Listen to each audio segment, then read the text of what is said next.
Okay, I'll tell you one more thing that is stock that is feeling the heat, and that's Zomato. It may have been up 7% day before yesterday, but growth has kind of hit some speed bumps, if you will.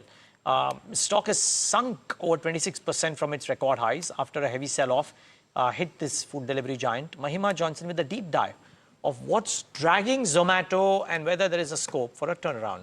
Mahima, good morning. Good morning. So, as you rightly mentioned, it's been a bumpy road for Zomato overall, and there are certain operational metrics where it is lacking, and of course, profitability is a question mark right now because of the overall dark store addition that Zomato is trying to make. To start with, food delivery growth has gotten stagnant. If we check the Q3 FY24 YOY overall increase, that was at 27%, which has come down to 17% in Q3 FY25.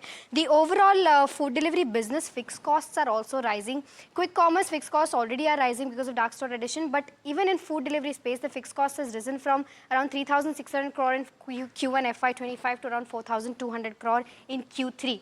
Moving on to the quick commerce space, overall customer retention in the quick commerce space, that is for Blinkit, is falling. As of December 22, it stood at around 100%, which has come down to 42% in December 24. In terms of quick commerce, the EBITDA, of course, is deteriorating, and this is, as I mentioned earlier, also on the back of dark store addition. It stood at overall a negative 3 crore number in Q1 FY25, which has gone to a negative 103 crore in Q3 FY25. Now, in terms of where Zomato is making its profit from, the question really is that whether it is from its core business or actually from treasury income. Because if we see the adjusted EBITDA for 9 months FY25 stood at around 1100 odd crores, treasury income stood at 700 odd crores, and from that, PAT overall, including treasury income, stood at 488 crores. But if we remove that treasury income from the PAT number, there is a loss of up to 648 crores. So the profits are actually being made from the treasury income from Zomato as of now, and not from their food delivery or quick commerce business, or even the Hyperpure business for that matter. Moving on to losses, they've said that losses will continue in the next few quarters because dark store guidance for 2,000 stores has now been, the timeline has been pushed forward to 2025, which was earlier 2026. And overall, the elevated capex will also lead to losses from Q4 FY25. This is, the management has come out and already said this. In terms of competitive intensity in quick commerce space, it's rising significantly. Discounts being offered by all of these players are on the rise, with highest of 21% by Flipkart, then followed by DMart of around 16%, then Zepto by around 12.3%. This is Zepto Saver. Then Swiggy and Big Basket stand at around 7.8% discounts, and Blinkit is last in line at 5.9% discount offering.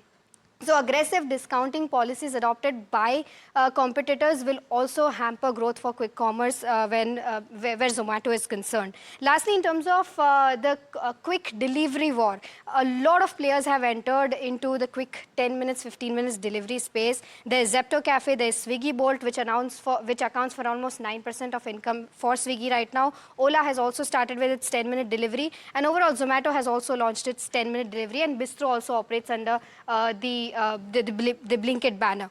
Lastly, in terms of valuations, where valuations were never cheap for Zomato, and they don't get cheaper even by 2026 estimates as per Bloomberg. Right now, the valuations are at around 528 times, which will go down to around 137 times estimated as per Bloomberg in 2026. So valuations never going to get cheap in the next 2 years for Zomato. Lastly, in terms of outlook, Blinkit gross order value growth over 100% for FY25 to 26 is what the management has guided.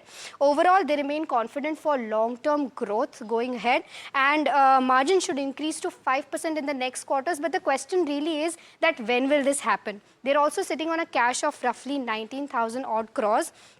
And overall, to end this conversation with, is that there are certain questions to be asked to Zomato management as to how the overall execution of additional dark stores will happen, how will competition pan out, and how will they be able to become a profitable business in the next few quarters and maintain their margins at 5%.